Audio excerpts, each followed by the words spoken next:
अभी आपको एक चुनौती का पता नहीं है, सीएनजी कारों के जो नंबर्स बढ़ रहे हैं वो खतरनाक हो गए हैं। भारत में अभी इतने पंप ही अवेलेबल नहीं है जहां पर इतने गाड़ियों को सीएनजी दी जा सके। ये तो बहुत बड़ा समस्या खड़ी होने वाली है। कभी भी कोई भी सीएनजी की लाइन में लग जाए, आप देखिए दे लंबी लंबी लाइनें पीछे तक लगी रहती। इलेक्ट्रिक कारों में तो 1 घंटे में चार्ज हो जाती है, सीएनजी कारों के लिए 2-3 घंटे आप लाइन में लगे ताकि आप सीएनजी भरवा सके। ये तो बड़ा खतरनाक है। जब इतनी कमी है ऑलरेडी सीएनजी की, तो सीएनजी को इनडायरेक्टली क्यों गवर्नमेंट प्रमोट कर रही है? और फिर जब इतनी भारी मात्रा में गाड़ियां और सीएनजी की लोग लेना शुरू कर देंगे और मौजूदा इंफ्रास्ट्रक्चर उतनी तेजी से बढ़ा हुआ नहीं है, तो ये लाइन और लंबी हो। क्या इस चुनौती के लिए सरकार तैयार नहीं थी, जब ये जान रही थी कि वो इस तरीके से एक रणनीति लाएगी कि सीएनजी की गाड़ियां बढ़ेंगी? एक्चुअल में सरकार का ध्यान तो था ही नहीं कि E20 उल्टा पड़ जाएगा, जबकि लोग E20 से इतना उकता गए कि उन्होंने डीजल, सीएनजी और ईवी की सेल बढ़ा दी। यहाँ पर सरकार का दांव उल्टा पड़ा। सरकार की सारी कैलकुलेशन यो उल्टी पड़ रही है।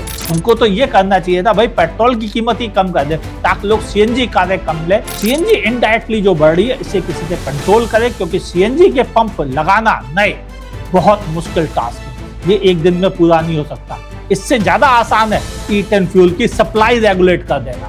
पेट्रोल पंप पर अगर आप पेट्रोल या डीजल फिल कराते हैं तो आपको 2 से 3 मिनट का वक्त लगता है मैक्सिमम कंडीशन में।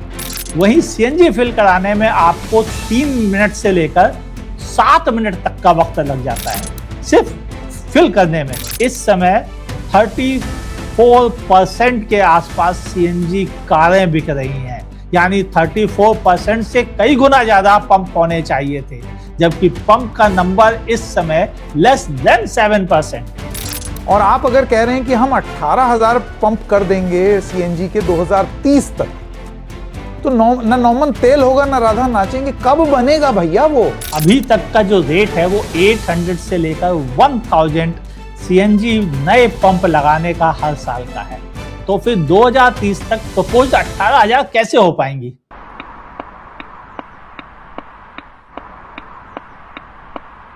नमस्कार, डबल चेक में आपका स्वागत है। और हम एक और एपिसोड लेकर के आ गए हैं जिसका नाम है गाड़ी वाला आया।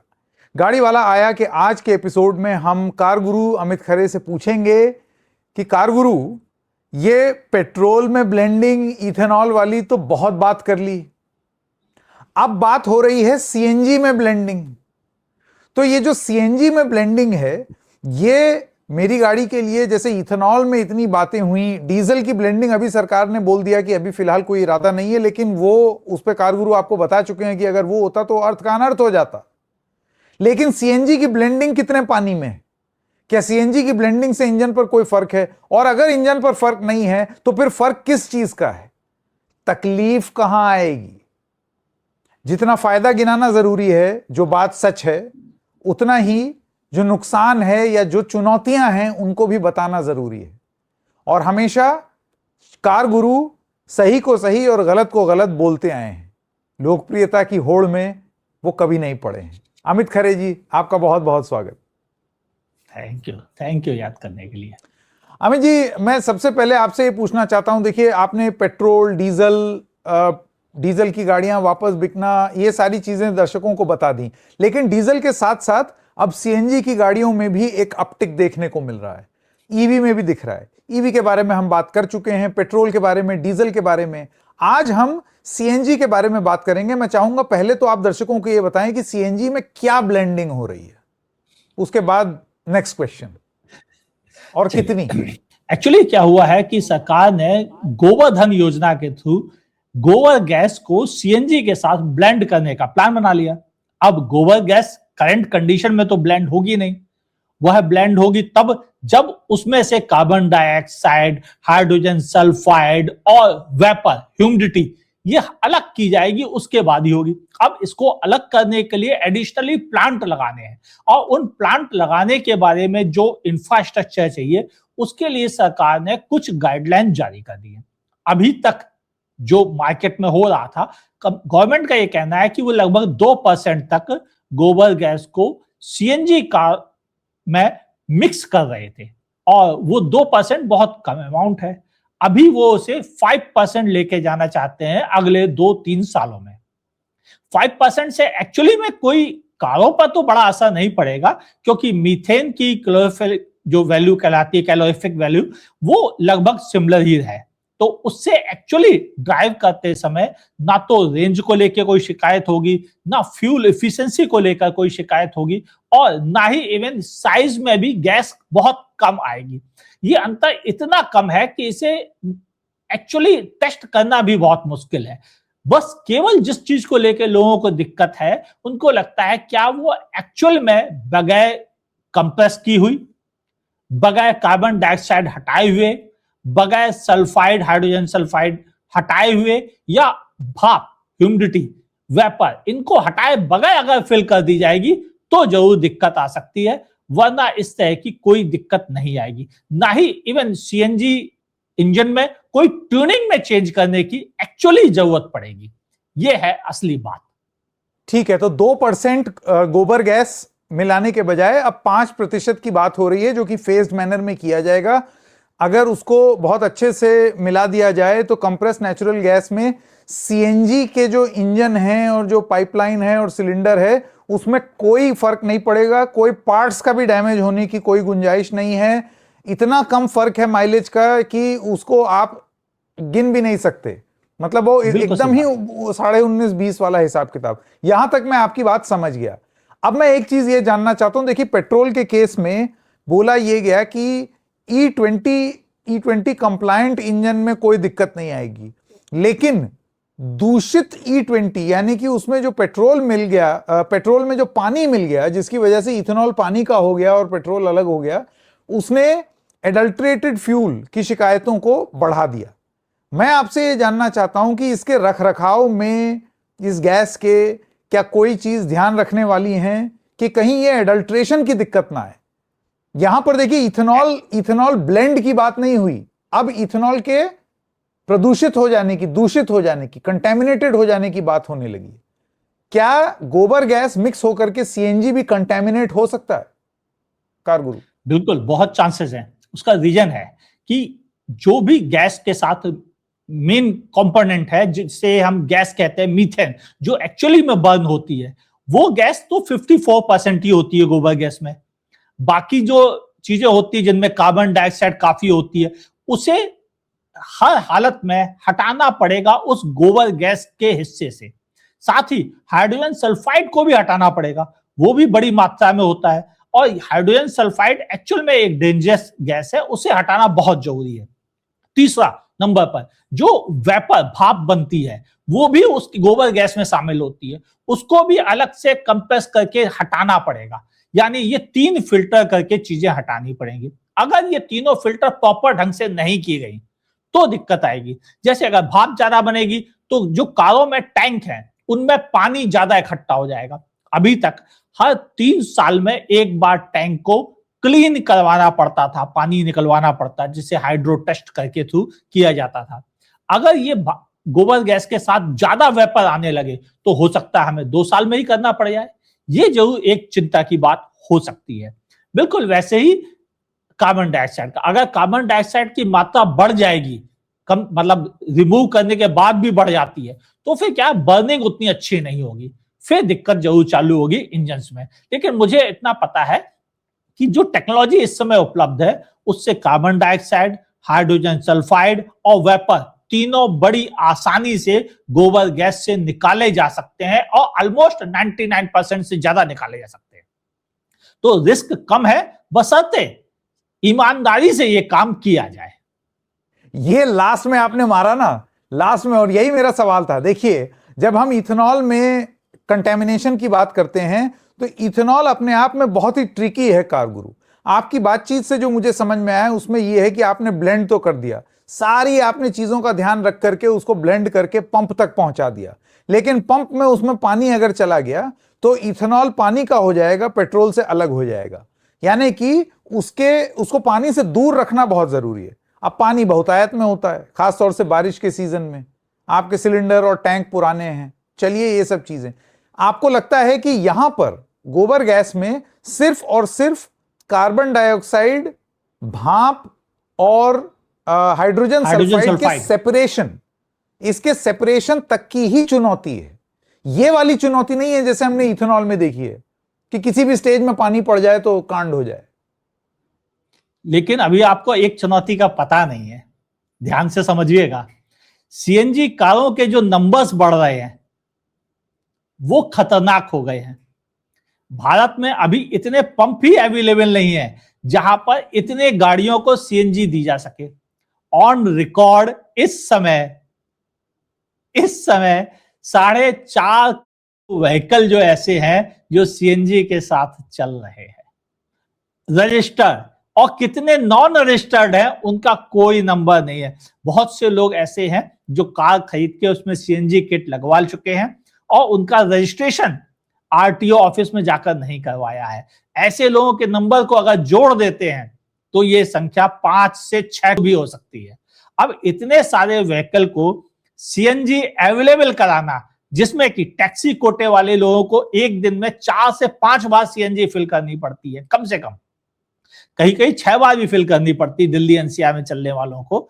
तो इतने ज्यादा लोग अगर लाइन में लगेंगे तो बहुत बड़ी समस्या होगी।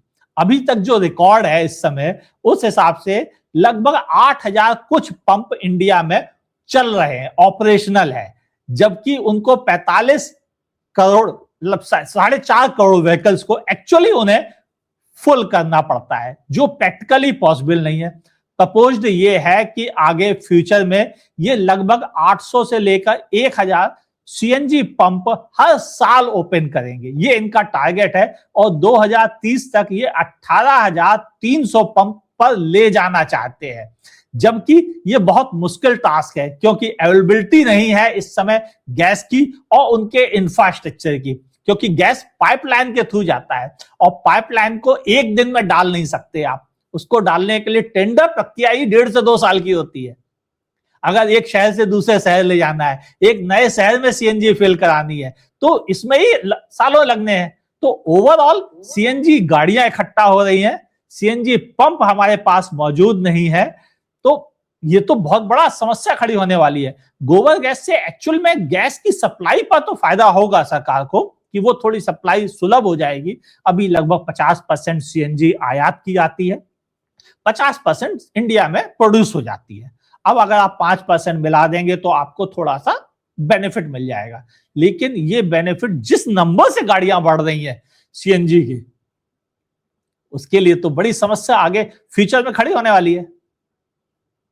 कारगुरु कार्यक्रम के पहले 10 मिनट में ऐसे लग रहा था कि आप वाकई सरकार की योजना का बखान करने वाले हैं, और मुझे भी ये तसल्ली थी कि चलिए कम से कम आपको एक चीज तो रास आई, आपको एक चीज अच्छी लगी। लेकिन 10 मिनट के अंदर अंदर आपने 2 बड़ी खामियां गिना दी हैं। अब ये वाजिब जरूर हैं, अब सरकार को सुनने में अच्छी नहीं लगेंगी, लेकिन ये दर्शकों, आपको और खास तौर से अगर आप जा करके भारी मात्रा में सीएनजी गाड़ियां खरीद रहे हैं तो आपको सुनना जरूरी है। मैं जल्दी से रिकैप कर देता हूं। कारगुरु का यह कहना है कि नंबर 1, अपने आप में आपकी गाड़ी पर कोई इंपैक्ट नहीं होने वाला है इस ब्लेंडिंग का, जैसे इथेनॉल के केस में उन्होंने बात की, बशर्ते जब उसका पूरा प्रोसेस होगा जिसमें आप गोबर गैस में से कार्बन डाइऑक्साइड, भाप और हाइड्रोजन सल्फाइड हटाएंगे। वो प्रक्रिया भी बहुत ही बढ़िया तरीके से हो रही है, इसमें 99% तक की सफलता आपको मिलती ही मिलती है, और उसके कंटेमिनेट हो जाने के चांसेस कम हैं, इथेनॉल जैसे नहीं है। अब ये तो चलिए अच्छी बात हो गई, लेकिन जो दूसरी बुरी बात है वो होती है अवेलेबिलिटी की, और वो आपसे, जिसे कहते हैं ना, एंड यूजर रिलेटेड प्रॉब्लम। और ये प्रॉब्लम है ऑलरेडी आज की रेट में। कारगुरु सीएनजी भराने की लाइनें, ये कोई मैं अपने मन से नहीं बना रहा हूं, आप भी अपने मन से नहीं बना रहे हैं। कभी भी कोई भी सीएनजी की लाइन में लग जाए, आप देखिए लंबी लंबी लाइनें पीछे तक लगी रहती हैं, यानी कि आपका प्रोडक्टिव घंटों में से एक बहुत बड़ा हिस्सा तो उस लाइन में आगे आगे सरकने में जाता है। और फिर जब इतनी भारी मात्रा में गाड़ियां और सीएनजी की लोग लेना शुरू कर देंगे और मौजूदा इंफ्रास्ट्रक्चर उतनी तेजी से बढ़ा हुआ नहीं है, तो ये लाइन और लंबी होगी। क्या इस चुनौती के लिए सरकार तैयार नहीं थी, जब ये जान रही थी कि वो इस तरीके से एक रणनीति लाएगी कि सीएनजी की गाड़ियां बढ़ेंगी? एक्चुअल में सरकार का ध्यान तो था ही नहीं कि E20 उल्टा पड़ जाएगा। उनको लग रहा था E20 की वजह से कोई फर्क नहीं पड़ेगा और गाड़ियों का जो रेट ऑफ सेल है कि पेट्रोल जितनी बिक रही है लगभग उसी रेशियो में बिकती रहेंगी। उनको तो ये उम्मीद थी कि डीजल की सेल और धीरे धीरे कम होती चली जाएगी बढ़ने की जगह पे, जबकि लोग E20 से इतना उकता गए कि उन्होंने डीजल, सीएनजी और ईवी की सेल बढ़ा दी। यहां पर सरकार का दांव उल्टा पड़ा। सरकार की सारी कैलकुलेशन ये उल्टी पड़ रही है और ये उल्टी अगर 2-4 महीने और चल जाएगा, मतलब 6 महीने भी चलेगा, तो जो सीएनजी कारों का नंबर है वो रेशियो बहुत ऊपर नीचे हो जाएगा। और अभी भी अगर आप ध्यान से देखें, दिल्ली एनसीआर में सीएनजी की जो अवेलेबिलिटी है उसे बेस्ट अवेलेबिलिटी माना जाता है और सीएनजी पूरे वर्ल्ड में नहीं बिकती है, खासतौर से साउथ ईस्ट एशिया में सीएनजी की कारें ज्यादा होती हैं। सबसे ज्यादा इंडिया, बांग्लादेश, पाकिस्तान एरिया में ज्यादा है। हालांकि सीएनजी किटें अर्जेंटीना और इटली से आती हैं, वहां सीएनजी होती ही नहीं है, वहां सीएनजी कारें ही नहीं होती हैं। तो एक्चुअल सीएनजी कारें हमारे यहाँ होती हैं और हमारे यहाँ सबसे बड़ी दिक्कत यही है कि सीएनजी का नंबर अगर बढ़ता जाएगा कारों का तो उनको फ्यूल करने में दिक्कत आएगी। दिल्ली एनसीआर का मैंने जिक्र किया कि वहां पे इतनी दिक्कत नहीं है, लेकिन बस हाईवे निकल जाइए, किसी भी हाईवे, दिल्ली मुंबई चले जाइए, दिल्ली जयपुर चले जाइए, किसी भी हाईवे पे निकल जाइए, अगर आपको एक सीएनजी पंप मिल जाए और उसके पीछे 2 किलोमीटर की लाइन ना मिले तो ये मूंछ का बाल बन गया है सीएनजी के लिए। बिल्कुल सही बात है। हर सीएनजी हाईवे पर इतनी लंबी लंबी लाइनें लगी होती हैं कि देखना मुश्किल हो जाता है। मैं अभी हाल में देहरादून गया था, देहरादून में सीएनजी के लिए सीधे देहरादून दिल्ली तक हाईवे में एक पंप था और उस पंप के आगे लगभग 4 किलोमीटर की लाइन थी और मैं दंग रह गया और भगवान को थैंक यू कहा था, अच्छा हुआ कि मेरे पास पेट्रोल कार है, कम से कम पेट्रोल भरवा तो सकता हूं, महंगा अब दूषित कैसे भी सही। सीएनजी कार होती तो मुझे कम से कम 2 से 3 घंटे वहां खड़ा होना पड़ता। इलेक्ट्रिक कारों में तो 1 घंटे में चार्ज हो जाती है, सीएनजी कारों के लिए 2-3 घंटे आप लाइन में लगे ताकि आप सीएनजी भरवा सके। ये तो बड़ा खतरनाक है। जब इतनी कमी है ऑलरेडी सीएनजी की, तो सीएनजी को इनडायरेक्टली क्यों गवर्नमेंट प्रमोट कर बैठी? उनको तो ये करना चाहिए था भाई पेट्रोल की कीमत ही कम कर दे ताकि लोग सीएनजी कारें कम ले और E20 चूंकि आप मिक्स कर रहे हो तो साफ सुथरा अगर मिक्स कर दे तो इतनी प्रॉब्लम शायद फिर भी ना आए, क्योंकि एथेनॉल से थोड़े से पार्ट्स खराब होते हैं, उनकी एज कम होती है, लेकिन जो दूषित पेट्रोल है उससे ज्यादा नुकसान होता है, उनके वजह से नंबर डिस्टर्ब कर रहा है। तो सरकार इस पर ज्यादा गौर करे। सीएनजी इनडायरेक्टली जो बढ़ रही है इसे किसी से कंट्रोल करे, क्योंकि सीएनजी के पंप लगाना नए बहुत मुश्किल टास्क है, ये एक दिन में पूरा नहीं हो सकता। इससे ज्यादा आसान है E10 फ्यूल की सप्लाई रेगुलेट कर देना, बहुत ज्यादा आसान है और ये करके वो फिर बचाव कर सकते हैं। वरना जिस तरह से सीएनजी कारों के नंबर्स बढ़ रहे हैं ये बहुत बड़ी समस्या होने वाली है। कई बार ऐसा होगा आप ये बताना चाहें कि ये सीएनजी की गाड़ियों के नंबर का बढ़ने का रेट E20 के बाद कितना हुआ है? जैसे फॉर इंस्टेंस मारुति के लाइनअप में सीएनजी है 15 से 20% बढ़ गया है। और आप ध्यान से समझे, मारुति ने इस बार रिकॉर्ड तोड़ सेल की है। लगभग 1,96,000 व्हीकल मारुति ने अकेले बेचे हैं, जिनमें सीएनजी का नंबर लगभग 35% है सीएनजी का रेंज में। जाहिर सी बात है टैक्सी लाइन में, और सिर्फ टैक्सी लाइन ही नहीं, लोगों ने ली होंगी, लोगों ने ली है, क्योंकि वो उनको लगता है सीएनजी कार में पेट्रोल कम भराएंगे तो E20 का इफेक्ट भी उतना ही % कम होगा। सीएनजी फिर भी सेफ लग रही है उनको और इसीलिए वो सीएनजी की तरफ जा रहे हैं। दूसरा, सीएनजी की पर किलोमीटर रनिंग कॉस्ट पेट्रोल के मुकाबले आधी होती है, तो वो गलत लोग नहीं कर रहे हैं, वो सही सोच रहे हैं, क्योंकि पेट्रोल महंगा भी हो गया, दूषित भी हो गया, E20 भी मिल गया और उसके मुकाबले सीएनजी कहीं ज्यादा सेफ गेम लग रहा है लोगों को और इसीलिए उसके नंबर्स बढ़ रहे हैं। दूसरा, कई कंपनीज ने डीजल कारें बनाना बंद कर दिया, जिनमें मारुति है शामिल, होंडा शामिल है, टोयोटा नहीं, Volkswagen, Skoda, Citroen, Nissan, Renault, इन सब ने डीजल कारें बंद कर दी। नतीजा यह हुआ कि सारी डीजल की जो खरीद का जिम्मेदारी है वो गिने चुने 4 कंपनीज 5 कंपनीज पर आके टिक गई है और सीएनजी जबकि कई ब्रांड्स अवेलेबल करा रहे हैं, चाहे वो टाटा हो, चाहे वह हुंडई हो, चाहे वह मारुति सुजुकी हो, ये 3 कंपनी मिलकर ही इतना प्रोड्यूस कर देती है गाड़ियां कि संभालना मुश्किल हो जाता है। और ऊपर से अभी दिल्ली एनसीआर में तो सीएनजी कॉमर्शियल व्हीकल भी सबसे ज्यादा कंज्यूम करते हैं, चाहे वो सामान लाद के ले जाने वाले, लॉजिस्टिक अरेंजमेंट करने वाले मिनी ट्रक हो या बड़ी साइज के ट्रक हो या 3 व्हीलर्स हो, सब सीएनजी पे ही तो चल रहे हैं। तो सीएनजी की जिस तरह से डिमांड बढ़ रही है, सीएनजी की सप्लाईज उतनी हो नहीं सकती है, और सप्लाईज अगर गवर्नमेंट तैयार भी कर ले तो पंप नहीं जल्दी लगा सकती है। सबसे बड़ी समस्या यहां पे खड़ी होने वाली है। कारगुरु, एक बार फिर से दर्शकों को बता दें कितने पंप हैं सीएनजी के पूरे देश भर में? अभी लगभग 8,400 पंप है। 8,400 पंप। मैं दर्शकों को यह बता दूं, कारगुरु आप मेरे आंकड़े जरा सुधार दीजिएगा, क्योंकि मैंने तो जो पढ़ा है अखबारों में मैं उसके हिसाब से बोल रहा हूं। 94,000 तो पंप हैं, पेट्रोल पंप आपके जो ऑयल मार्केटिंग कंपनीज हैं उनके, जिसमें डीलर के पंप और COCO pump, company owned company operated मिला के।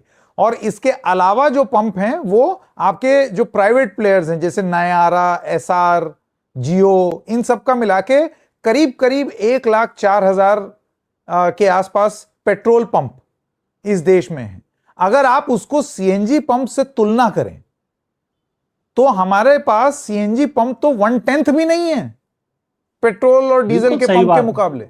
बिल्कुल सही बात है। और आप ध्यान से समझिए, पेट्रोल पंप पर अगर आप पेट्रोल या डीजल फिल कराते हैं तो आपको 2 से 3 मिनट का वक्त लगता है मैक्सिमम कंडीशन में। वहीं सीएनजी फिल कराने में आपको 3 मिनट से लेकर 7 मिनट तक का वक्त लग जाता है सिर्फ फिल करने में। और आप ध्यान से समझे, इस समय 34% के आसपास सीएनजी कारें बिक रही हैं, यानी 34% से कई गुना ज्यादा पंप होने चाहिए थे, जबकि पंप का नंबर इस समय लेस देन 7% है।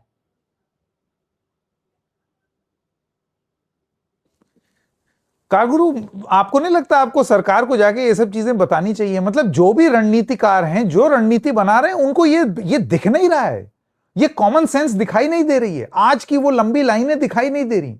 जाहिर सी बात है, जो लोग मिनिस्ट्री ऑफ पेट्रोलियम में बैठते हैं, ट्रांसपोर्ट मिनिस्ट्री में बैठते हैं, वो सीएनजी की गाड़ी तो इस्तेमाल करते नहीं होंगे कि लाइन में लगे हुए हैं नितिन गडकरी या हरदीप पुरी कि मेरा नंबर आएगा तो मैं डलवाऊंगा। तो उनको ये दिक्कतें उनको दिखती नहीं है। आज की डेट में ही जो दिक्कत है वो बढ़ती हुई गाड़ी से ये दिक्कत और ज्यादा बढ़ने वाली है। और आप अगर कह रहे हैं कि हम 18,000 पंप कर देंगे सीएनजी के 2030 तक, तो ना नॉमन तेल होगा ना राधा नाचेंगे। कब बनेगा भैया वो?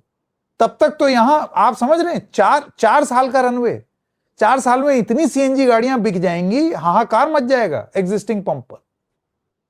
अभी आप ध्यान से देखें, अभी तक का जो रेट है वो 800 से लेकर 1000 सीएनजी नए पंप लगाने का हर साल का है। तो फिर 2030 तक प्रपोज्ड 18,000 कैसे हो पाएंगी?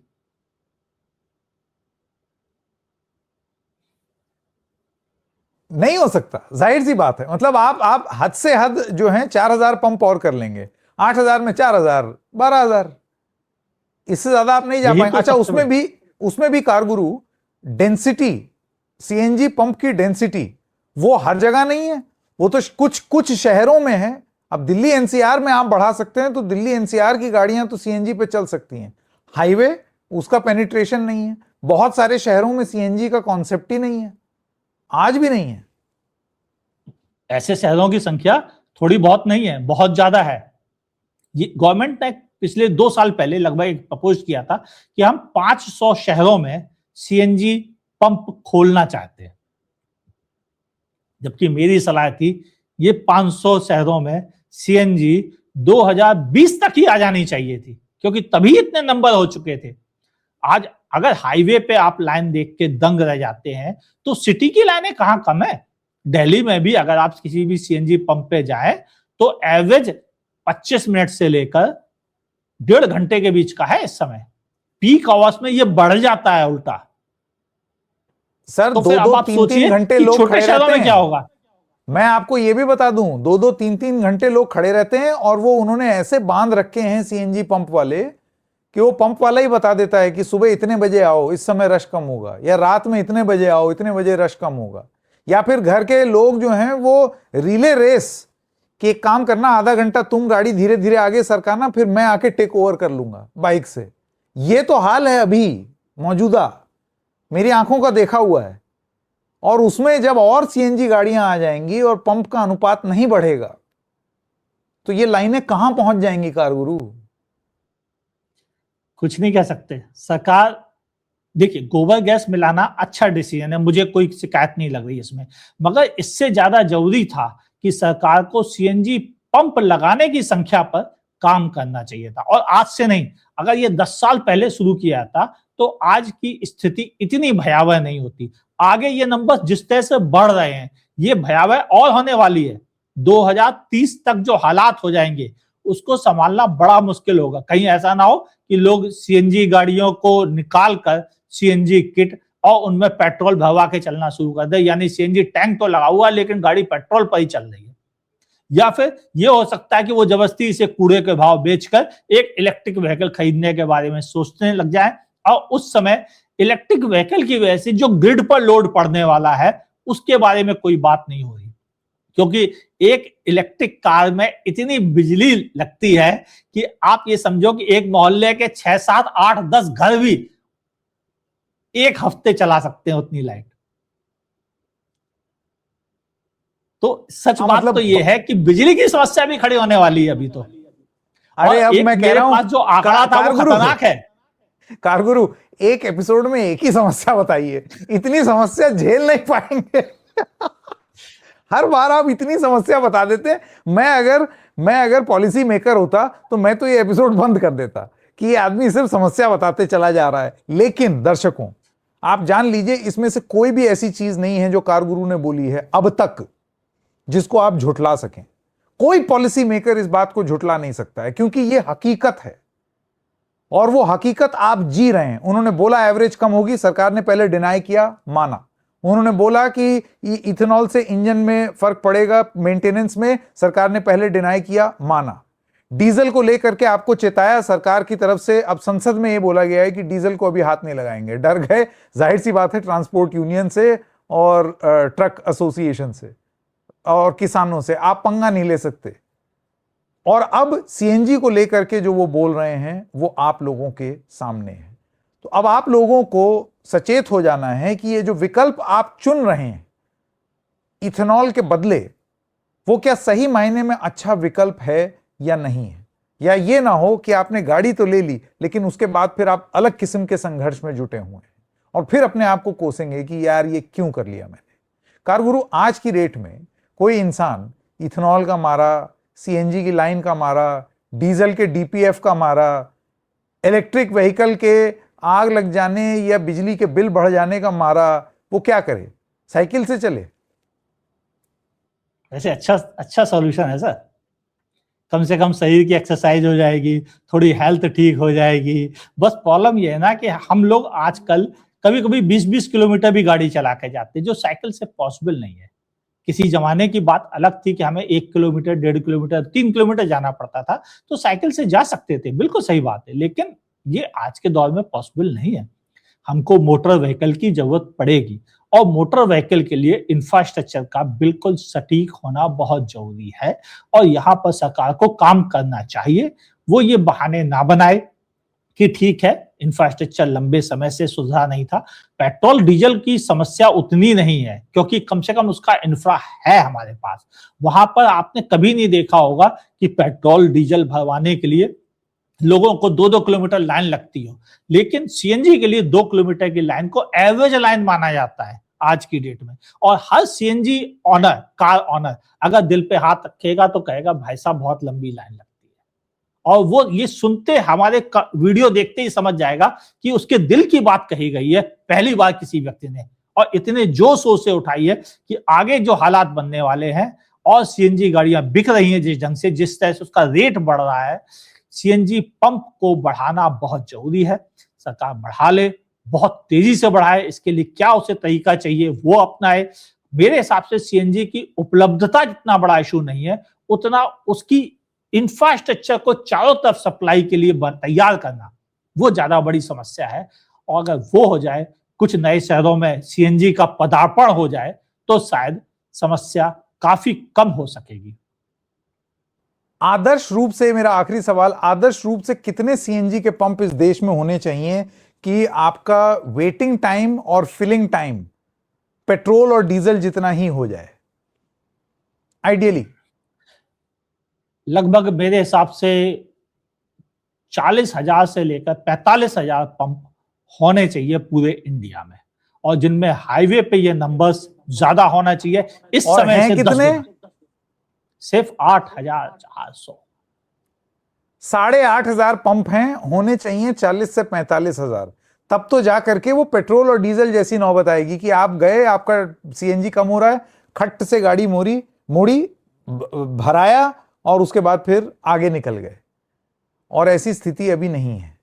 ये पंप बहुत ही जिसे कहते हैं लिबरल एस्टिमेट्स में भी सरकार कह रही है कि हम 18-20 हजार तक लेकर के जाएंगे 2030 तक। चाहिए कितना आज की डेट में वो आप देख लीजिए। तो सीएनजी गाड़ी अगर लेने जा रहे हैं, कारगुरु की ये बात सुन लीजिए। एक समस्या, एक चुनौती के लिए तैयार रहेगा। देखिए, जीवन कभी भी आसान नहीं होता, सरल तो जीवन होता नहीं है, लेकिन आपका जीवन सीएनजी लेने के बाद किस तरीके से कष्टप्रद होगा उसका एक आभास आपको कारगुरु द्वारा कराया जा रहा है। एक और रोचक एपिसोड। बहुत बहुत धन्यवाद कारगुरु हमारे साथ जुड़ने के लिए। Thank you.